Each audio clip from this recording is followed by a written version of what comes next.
नमस्कार मंडळी, आज आपण बनवणार आहोत मस्त मसाला भेंडीची भाजी। तर भेंडी एक अशी भाजी आहे जी आपल्याला 12ही महिने बाजारात मिळत असते आणि खूप वेगवेगळ्या प्रकारे त्याची भाजी बनत असते। भेंडीला कापून ही भाजी बनवली जाते आणि अख्खी भरून सुद्धा भेंडीची भाजी बनवली जाते। आज मी तुम्हाला भेंडी न भरता त्याची मस्त मसाला भेंडीची भाजी बनवून दाखवणार आहे। तर सर्वात आधी भेंडीला आपल्याला मस्त स्वच्छ पाण्याने धुवून घ्यायचं आहे आणि पुसून त्याला कोरडी करून घ्यायची आहे, कारण भेंडीला आपलाच एक चिकटपणा असतो। धुतल्यानंतर पुसली नाही तर ती अगदी चिकट भाजी होते, म्हणून धुतल्यानंतर लगेच त्याला पुसून घ्यायचे आहे।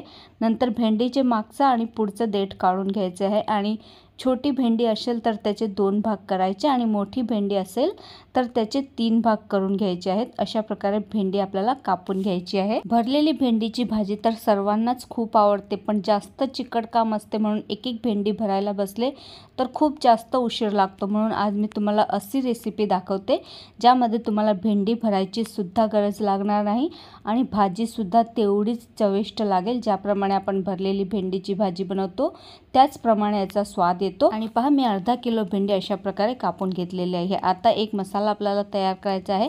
त्यासाठी 1 वाटी शेंगदाणे, 2 चमचे तीळ घेतलेले आहे आणि 2 चमचे मी किसलेलं खोबरं घेतलेलं आहे, म्हणजे की डेसिकेटेड कोकोनट घेतलेलं आहे।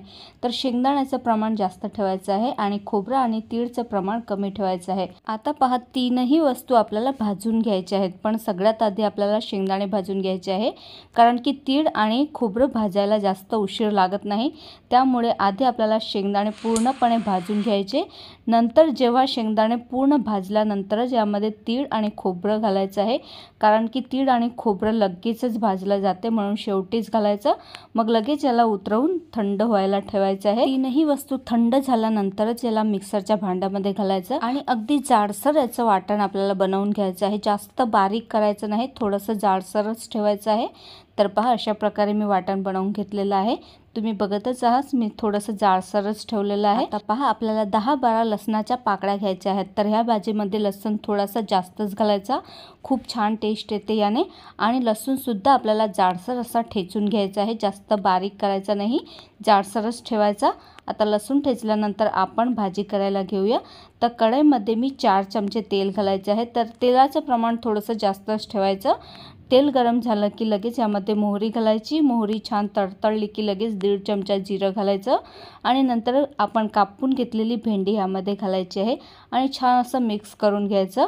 ही भाजी खायला खूप अशी टेस्टी लागते आणि तुम्ही टिफिनमध्ये सुद्धा ही भाजी देऊ शकतात। त्यानंतर यामध्ये आपल्याला लसूण वाटलेला घालायचा आहे आणि छान असं मिक्स करून घ्यायचं आहे। त्यानंतर यामध्ये आपल्याला काही बेसिक मसाले घालायचे आहे।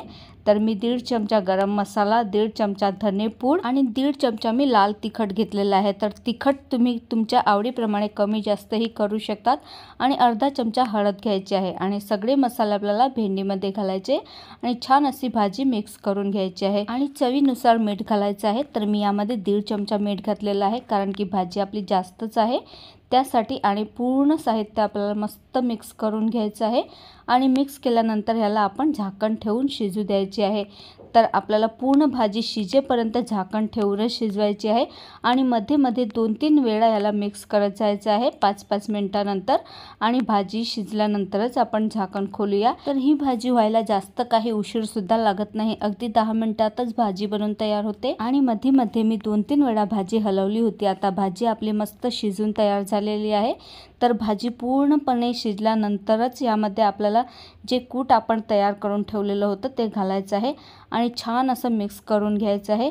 तर लक्षात ठेवा, पूर्ण भाजी आपली शिजल्यानंतरच हे वाटण घालायचं आहे आणि वाटण घातल्यानंतर याला अगदी 1-2 मिनिटापर्यंतच गॅसवरती राहू द्यायचं। नंतर गॅसची फ्लेम बंद करायची आणि मिक्स झाल्यानंतर लगेचच आपली भाजी बनवून तयार होते। आणि पहा, मस्त आपली मसाला भेंडीची भाजी बनवून तयार झालेली आहे।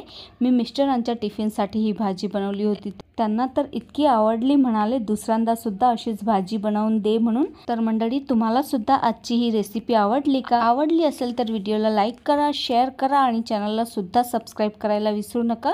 भेटूया पुन्हा अशाच एका नवीन रेसिपी सोबत। तोपर्यंत बाय बाय।